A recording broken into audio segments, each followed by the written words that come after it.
Oh, how are Yeah, you doing? I'm doing good. How are you? Ah, I'm great. I'm great. Thank you for doing this with me. You and I have actually never met, so for you to say yes is a big deal. Thank you.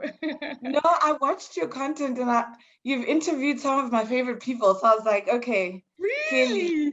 I am like Portia M's biggest fan. Uh, I have the Oh, entire range in my bathroom and I convince everyone I come across to change to Portia M. oh So when my I watched that word. interview, and I had never actually seen her speak, and I was like, wow, like I even love this, the everything about this even more. Like, Oh, when I wow. realized that she's a woman of God, I was like, what? Yeah, When I yeah. realized, she basically birthed this thing with faith, and I was just like, yeah, no, That's I'm it. sold. I'm now even more sold than I was. So I You know think what? it's that sold me. I was just like, you have such amazing people that you're interviewing, Oh, and wow. yeah, Thank you. Thank you so, so, yeah. so much. You never know. One of the things I actually will touch on with you is what you are currently braving. And I mean, I'll get into that myself. But, one of the things that I'm braving as a podcast host, as the content producer, is asking and waiting. And sometimes waiting is a no, Mm, and you have to brave, levels of rejection that comes with this. And so when I mm. asked you, because you and I have never really met, we were introduced by someone else. Um, Yes. and so I had to brave, the waiting game. And it's so interesting how on the other end, you were just excited. You weren't even, No, I was questioning just like, whether. when can we do it? Let me clear my diary. So welcome to Braving It. My intent with the show, Susan, I think because you've watched a lot of the other episodes, you have quite a good idea. But just so I can paint it in the most simplest possible way, my intent or my why for doing the show is to unearth enormity. I'm obsessed with people realizing their fullest potential. And if I can interview yourself, many others like Portia, and create content like this, I think we are closer to eradicating self-doubt and realizing the idea of enormity. So that's why I do what I do. I'm interested in humanity's progress. Mm. So a bit obsessed with that. But for this particular series, so I'm running a series for those who are listening, watching this episode. I'm running a series called Braving Unconventional Careers. And I've identified women, precious, special, enormous women like Susan, who are going to be coming on the show, who are going to be talking about their careers that they are pursuing. Those globally recognized careers that for some reason we're not fully embracing in the country, fully talking about. And so I want to eradicate that silence and address it and start to talk about it, because a lot of the careers that I'm finding young people venturing into are still so conventional. And there is a world of opportunity that lies out there, and I want us to talk about what exactly that looks like. All right, so Susan, you graduated from UCT. You've got your BCom honors, and that was in information systems. You've also got an MBA from Gibbs. You worked at the likes of From that, McKinsey, from Vids. Oh, yes. right, right, okay. You worked for McKinsey and other consulting firms. You worked at Discovery and are now the head of data and analytics at Standard Bank Group. Congratulations and well done. Thank Yours you. it's such a pleasure. Yours is the first unconventional career that I'm profiling. So there are several other women who have been, identified. So you are setting the tone, no pressure, but you're setting the tone for others who are to follow. Susan, where is home? Where are you from? Yeah, so home is Bloemfontein. I Mm. grew up in Bloemfontein for most of my life. I was actually born in a town called Roma in Lesotho. Okay. So I was there until I was about 9, when Mm. my parents made the decision to move back, in my mother's case, to South Africa. Mm. Um, and then I grew up in Bloemfontein from there. So home Okay. is Bloemfontein. Both parents Mm. and my sibling are Mm. still in Bloem. Okay. And what was life like for you growing up in Bloemfontein as a young Black girl? What was your everyday surroundings? What was your everyday reality? Yeah, so I think Bloem is quite a small town. Uh, quite a nice mix of Afrikaans. Culture on the white side, and then it's Tswana Sotho people on the black side. So it's a nice mix of like those cultures which I was exposed to for most of my life, I suppose. Um, every day was mostly shaped by the school environment, I would say. So Yeah. Yeah. I went to a primary and high school called Mm. Unisi Girls High. And there, we had that integration of cultures as well, where we had Nice. a nice mix of predominantly on the white side Afrikaans culture, but you did get, Greek, Portuguese people as part of Mm. my schooling career as well. And then on the African side, you had a good mix of predominantly Tswana, Sotho-speaking people. So my mom is Kimosotho, so Mm. I could relate to like, the Sotho-speaking peers of mine. Yes.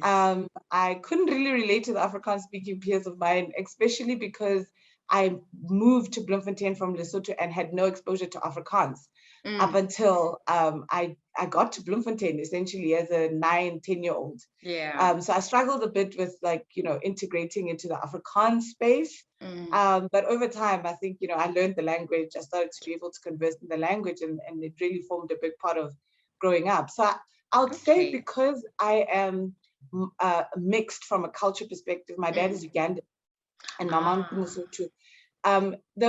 There might have been maybe a struggle of identity Ah. with my Black peers, because I was not quite Black enough to fully qualify as like, part of the crew Okay. from a Interesting. cultural perspective, because, it was still those days where people said like, like, and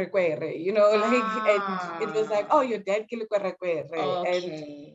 so Okay. there was that kind of factor that would then become an exclusionary thing, for me with Mm. some of my Black peers.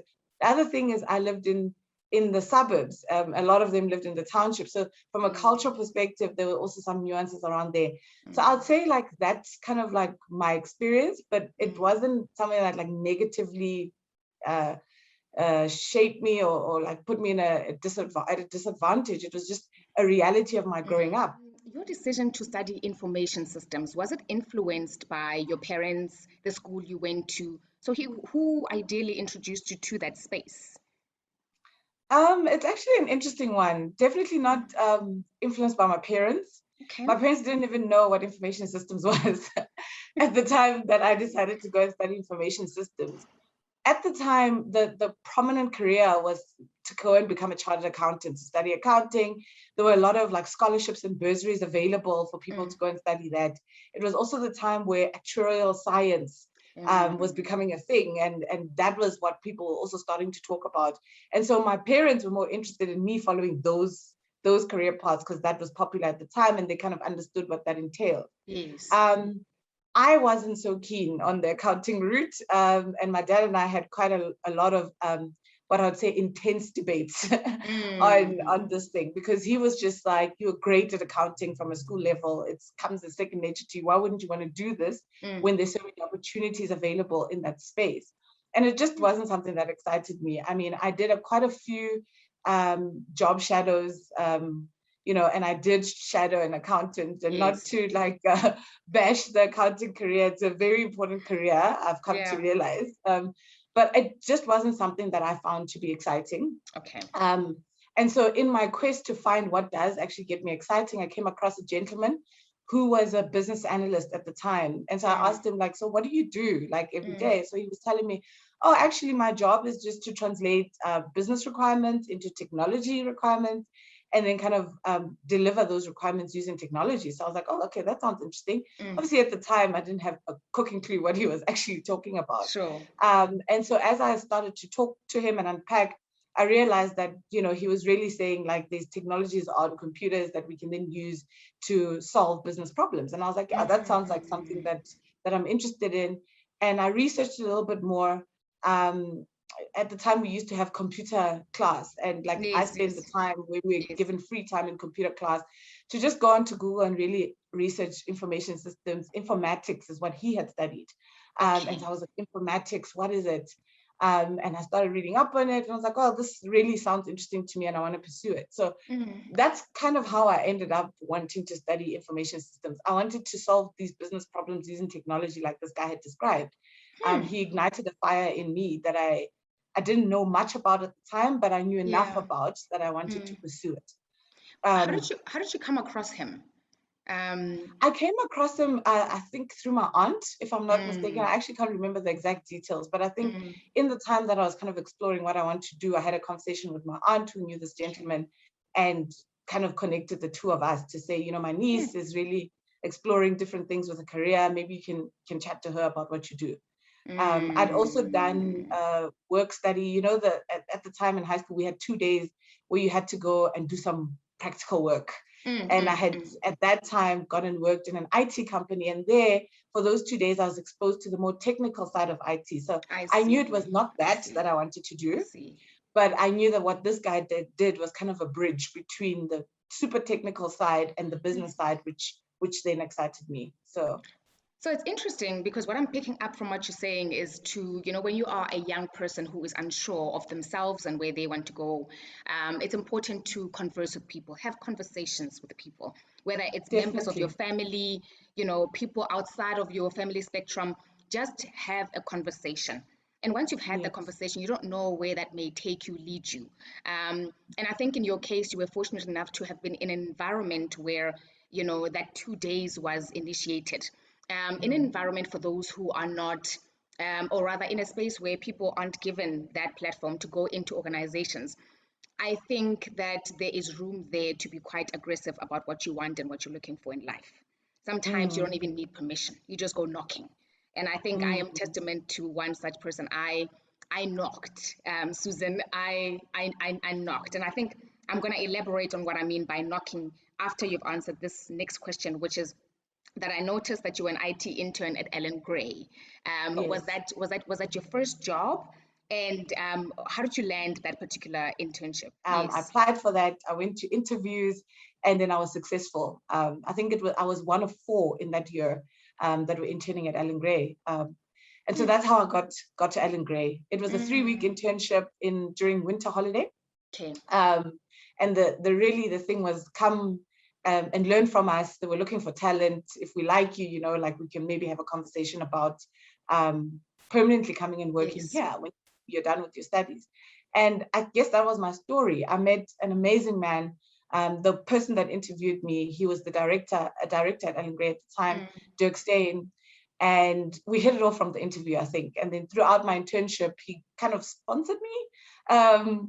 And was really curious and interested in my development for some reason. I call it favor. I don't know. Like there's nothing. Yeah, it was just favor. And from that, you know, he really realized that I've got real potential. And, you know, he started talking to me about what I'm thinking about doing after varsity. And I was like, well, I didn't really have a plan anymore. My previous plan was that I was going to work for my bursary sponsor for 5 years because that was my contractual obligation. Now that I don't have that, I don't have a set plan for what I want to do. And then he asked me, how would you feel about coming to work at Ellen Gray when you're done with your studies? And yeah, basically that's how we got to an agreement that I would come and work at Ellen Gray when I was done. Lovely. You know, earlier on, I was talking about just, you know, pushing down doors, knocking down doors, because, you know, not everyone is afforded, you know, same equal opportunities. When I was looking for an internship, because it was mandatory, you know, in my undergrad, and, you know, I went around looking, and there was radio silence, you know, in terms of response from the organizations that I had appealed to. And I wasn't winning. There was just no luck. I just wasn't winning. And I remember one of these organizations came into our institution to talk to us about the ideal candidate that they were looking for. Um, Mm, and everybody, I tell you, Susan, everybody wanted that job, that particular one, because the company was sexy. You know, it afforded travel mm, opportunities as a young person. You wanted to go abroad, etc. And mm, everybody wanted it, and so did I. But they made very specific requirements. They said that you needed to have a particular aggregate, you needed to be a certain type of person. You know, they listed everything that I didn't have, mm, everything. And I almost felt in that moment I was so sunken, and you know, I just felt everybody else that I had approached said, well, they didn't respond back, and now this opportunity is coming. I want it, but I felt I didn't qualify for it. And so what I did is that the next day, the very following day, obviously the guys said to us, listen, guys, we're gonna, send your teacher the criteria. We're gonna give her our email addresses for you to send us a motivational letter, etc., etc. There was protocol, and I mm, broke that protocol. The very next morning, I showed up at the company. Literally just showed up. I knocked. It was cold. It was freezing. I knocked and I convinced them that I'm the best person for this job. And how I mm, convinced them, I mean, obviously there was no competence at the time. There was just sheer confidence that I had to lean on. The that's the exception, is that when you don't have the qualifications, when you don't have the experience, it's your mm, confidence and it's your wanting to embrace discomfort that is going to get you to the mm. next side. And I I really said couldn't to them, agree more. yeah, I said to them that I don't necessarily meet your criteria, but I am hungrier.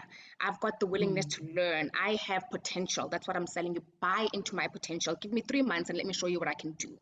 And that's how I mm. got the job. So you can imagine how pissed off everybody was when they discovered they couldn't Listen, even I apply. think, and that's fine. I think what you did is something that most women wouldn't have done. Most women, we let's make an example. When you're applying for a job, we look at the job description, and then Yes. we kind of say, do I tick this? Do I tick this? Do I tick this? How much of this do I actually tick? And if we are not like 99.5% Yes. Yes. qualified according to the job description, we just don't apply.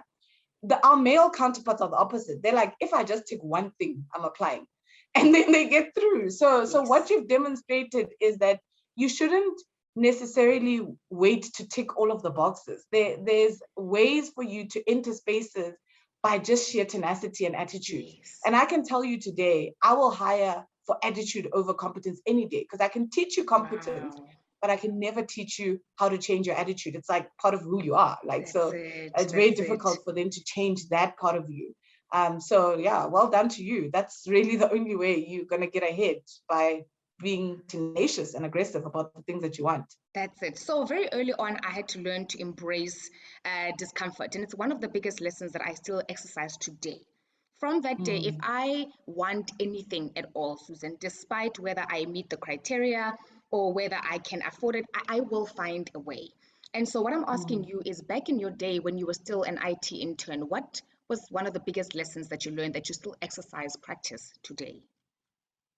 Yeah, I think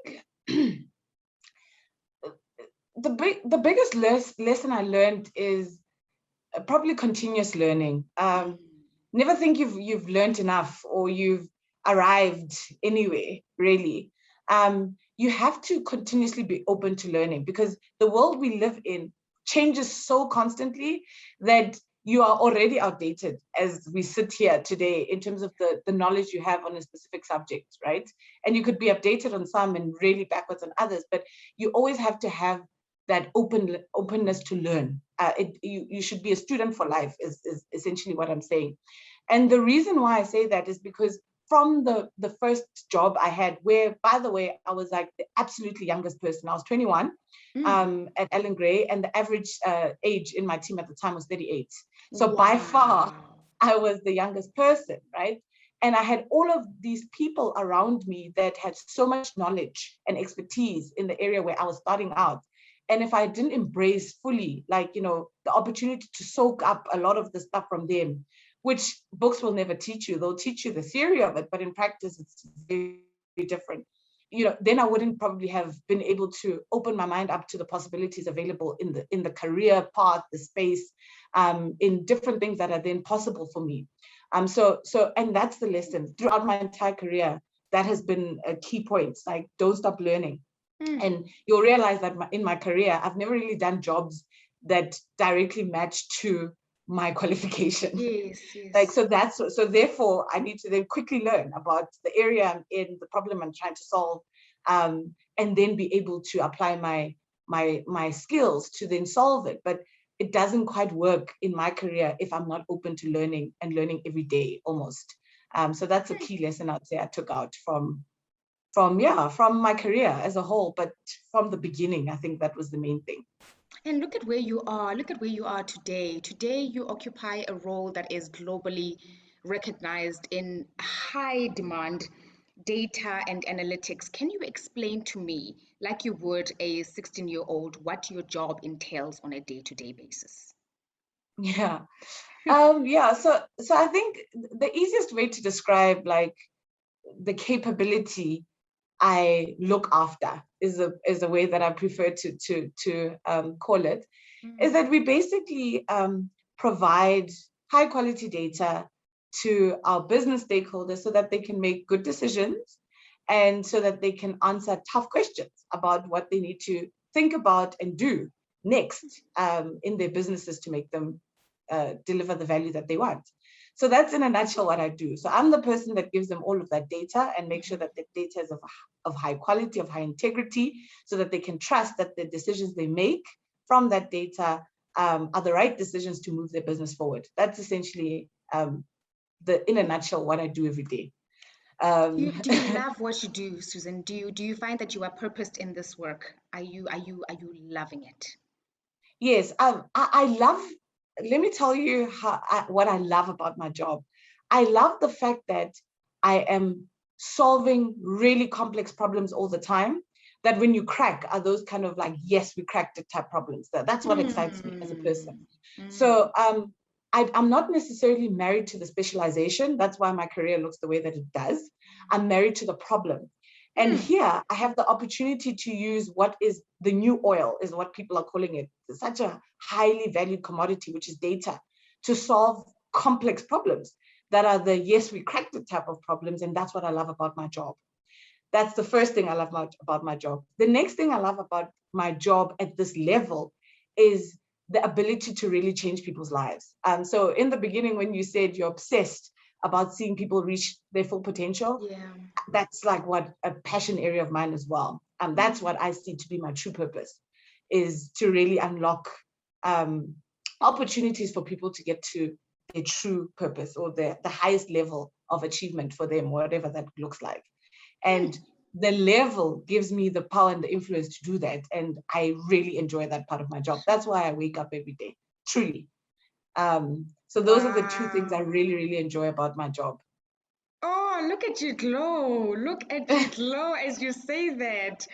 No, honestly, it's not every day that we get to talk to people who are this passionate about what they do. And I'm not just talking about on the show, I'm talking about everyday conversations that I'm having with girlfriends, family members, people in society about what it is that they do. There's so much frustration that lives out there. And to have someone who so beautifully articulates and expresses, so passionately expresses what they do is really, really, really encouraging. And I've got a feeling that this is going to be a life-changing experience for someone who is watching, a particular young person who is watching, or someone who just wants to change the course of their lives, the direction entirely. Thank you for saying that. Having studied information systems, would you say that this is the preferred course or the preferred route to take, academic route to take, if trying to pursue data and analytics in the end? If you want to become a data specialist, a person that really works with the data and interrogates the data is in the detail, then there are different things you can do. There are different types of specializations. The one is a data management specialization. These are the people that make sure that the quality of that data is at the right level, that the data across the organization is consistent. So if it says Susan is 12 years old in this place in the organization, then it must say Susan is 12 years old anywhere else that there's information or data about Susan. Okay. So there's that kind of a grouping of data specialists and the data management specialists. So if you want to do that, then, you know, like the kind of information systems, what do you call it, computer science, the IT type stuff is kind of like in that space, right? Okay. So then you have the data engineers. These are the guys that really work with the technology. I call it the plumbing. You know, they make sure that the places where the data is sitting on work and are available so that, you know, you can access the data. They make sure that, you know, you can move data from one place to another. And it's all a very technical process. They're called data engineering specialists, right? Those kind of people have quite a hardcore IT training. So they are like software developers, they are database administrators, and all of those people will study something like computer science, BSc, IT, like they're very in the science of technology part of it. Then there's a group of specialists that are called data scientists and data analysts.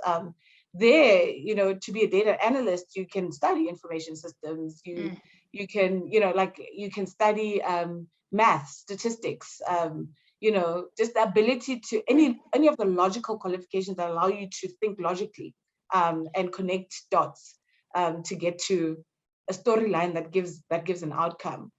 If you want to be a data scientist, which is the newest form of career in the data space, there you really have to start. There's now universities in the country that are offering proper qualifications in data science. But before there were proper qualifications, anybody that did maths or stats would be able to do those qualifications. So it depends which specialization you want. There are quite a few in the data space.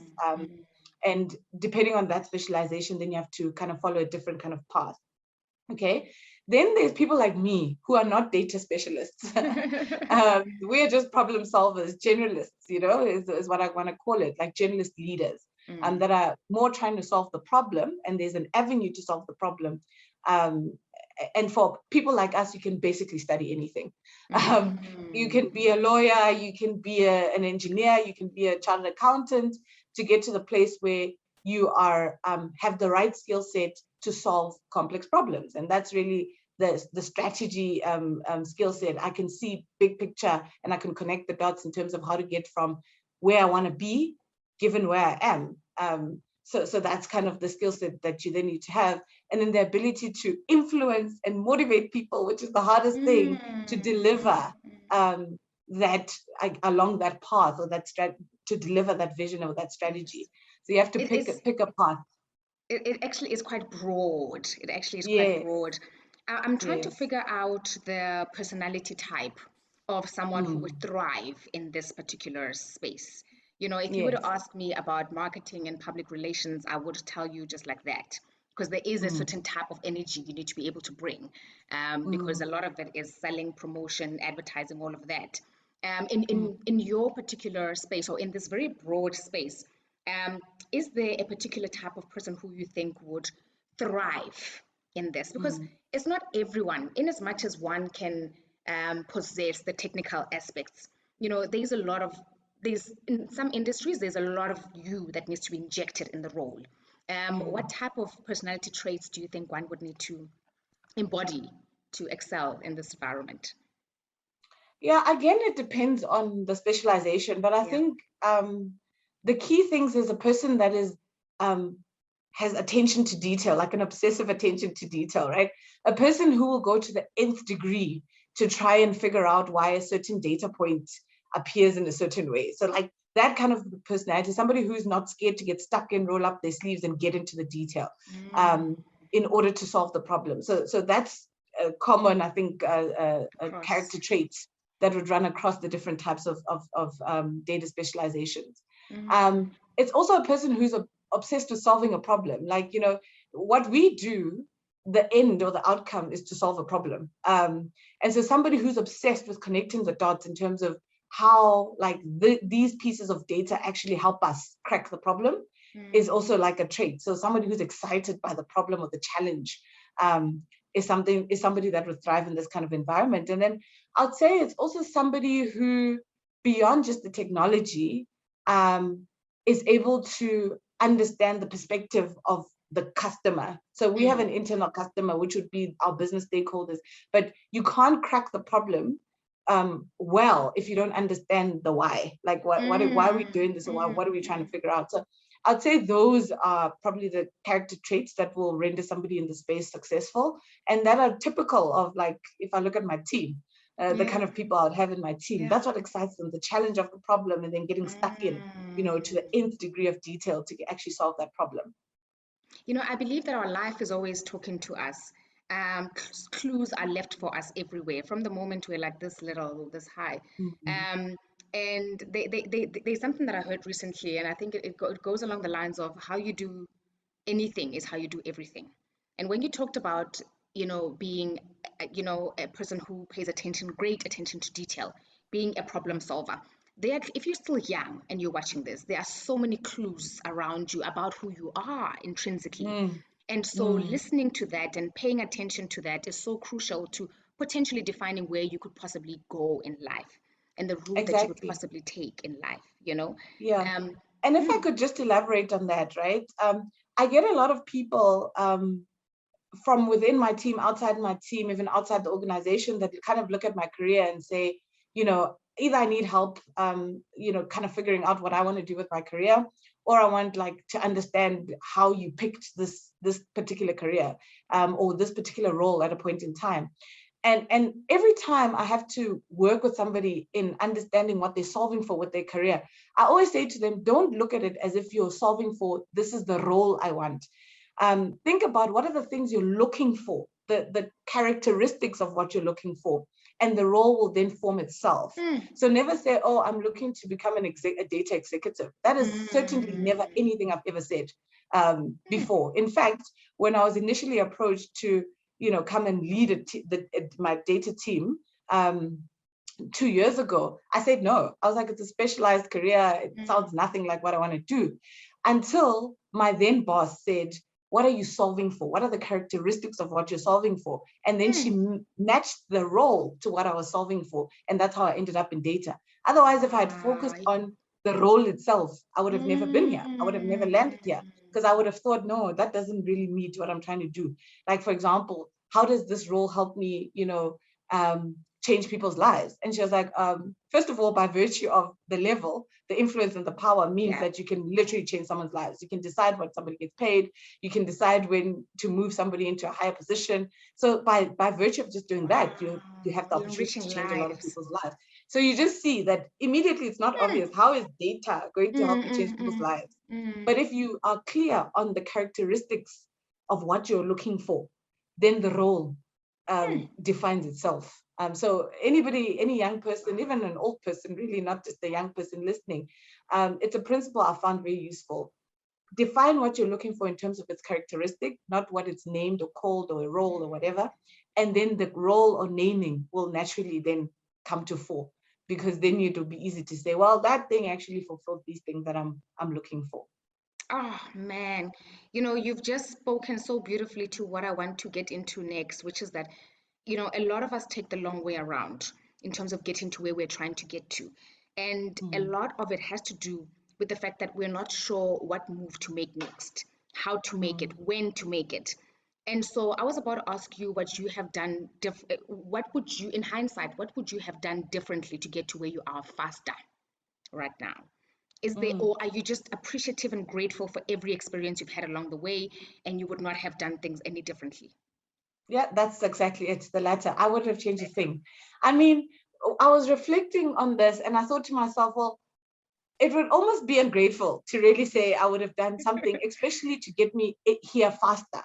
Because there's, honestly, in my mind, there are ways that you could have gotten here faster. But I mean, really, I'm 32 years old. I'm like a senior executive at a global organization, what we call blue chip, right?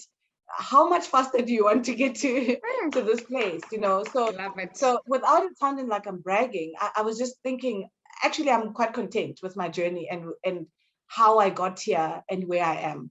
And there's absolutely nothing I'll change about the journey. I've learned so much from the tough times and the great times of my career thus far. And I just hope it continues to go in that direction, really. Wow. Sure.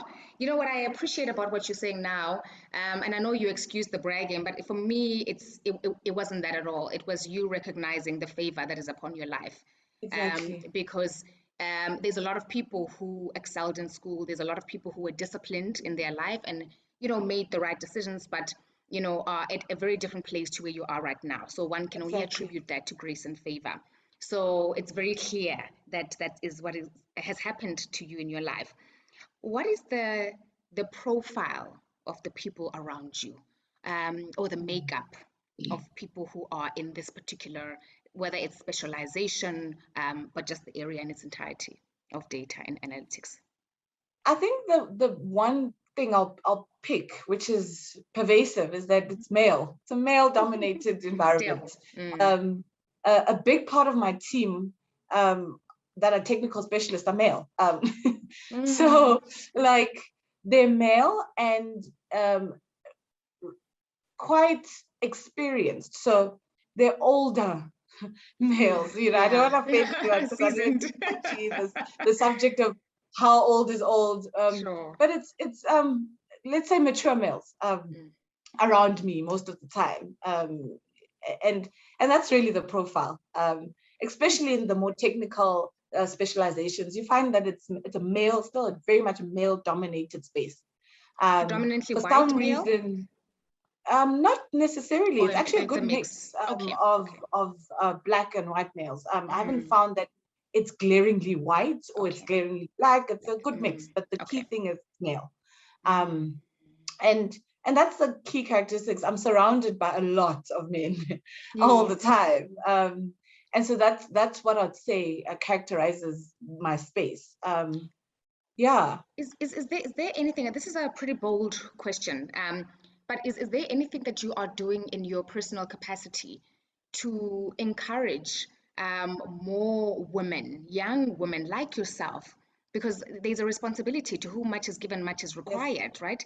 definitely. Because you have been favored so greatly, there is that underlying sense of responsibility to bring in or look out for the next cohort of young females who may not necessarily be aware of what is available and what is out there for them. Are you Mm. actively doing anything about it in your personal capacity? Okay, so I'm doing something about it in both, I guess. Mm, At work, I'm very deliberate, right, sure. about grooming talent, female talent in my space, right? There's various different things that are available to us in the organization, and I'm always looking out for example, on the succession plans. When we look at these succession plans, Mm, are we putting the consideration that there's female talent available in our structure, and we're actually reflecting that talent on these succession plans? And I'm very vocal and advocating for making sure that where there's talent, you must put that talent in succession, so that you deliberately groom that talent. If they're not on succession, or there's no deliberate plan to develop it, it just never happens, right? okay. Okay. So in the workspace, that's what I'd say I do. I advocate for the development of female Yes. talent, Yes. and making sure that they're progressing in their careers. In my personal space, I would say my advocacy is not directly related to my industry or like my specialization in work. Mm-hmm. It's more to, just like you, get more people to understand what their purpose is, and open up opportunities for them where I have influence, and also just give them an understanding of what is available, what is out there, what are the options. And I do this for not just females, I do this for everybody, Yes. really, Yes. Yes. that kind of I encounter, and I see that there's potential in this person. I recognize that they have X type of blocker. This is what I can do for this person: either expose them to a world they're like trying to figure out but not quite figuring out, connect them to people that I know that will give them a bit more insight, myself, like, show them my world, so that they can then start to figure out, challenge their thinking about how they're thinking about their careers. Like you're thinking about the role, but what are you solving for? That's it. Those kind of conversations, and that's how I advocate in my personal capacity. And there, I don't really say it's for females only; it's really for anyone that I come across and say, I see an opportunity to do something for this person, and I have the influence, the bandwidth, and everything, and I should, and that's how I do it. It's not formal. It's not, it's just in advocacy in different spaces, different contexts. Wow, it's beautiful to see this translating from, because this is what was afforded to you once upon a time when you engaged the Exactly. gentleman that you spoke of. And now you are raising your hand up, availing yourself also to be, call it, that connector, that person that's going to help get you to Yeah. the next level. So it's beautiful to see it translate today, after all that you've experienced. You spoke about the industry being, heavily male dominated, particularly, seasoned, experienced people. It can't be easy managing people who are older than you, who are of a different gender. Masculinity plays a role. There are some underlying factors that play a role, even nuances. What would you say you are braving, given the role that you occupy today? Yeah, that's a very good question. Yeah. I think the biggest thing I'm braving is leading a highly specialized capability when I'm not a specialist. I'll tell you why, because the kind of people I work with are deep specialists in what they do. So they expect that the person that's going to lead me can at least match me on on the specialization aspect, right? And sometimes my skill sets, my powerful skill sets that are not specialist in nature are overlooked in favor of, but you're not a specialist, right? And that's a credibility thing that I'm constantly having to brave and to dispel the myth that to lead this capability, you need to be a deep specialist, right? Because we all have different roles. You have a specialist role and I need you, important, but you also need me because I need to craft the plan, right? Holistically, the big picture that each of us then need to plug into and deliver what we need to deliver to ultimately get to the goal. So we're playing different roles, and I personally don't necessarily have to be a deep specialist across that very broad range that I explained to you in order to successfully lead this capability. And some people don't quite buy that yet. Okay. And so that credibility element of being the leader of this capability that is not a specialist in the capability is currently what I'd say I'm braving. I don't think I have very many issues with the male female gender dynamic. I haven't experienced that to the point where I can feel like I'm braving it. Yes. I haven't experienced the one thing maybe I would also say I have experienced, but it's not pervasive, is the age thing.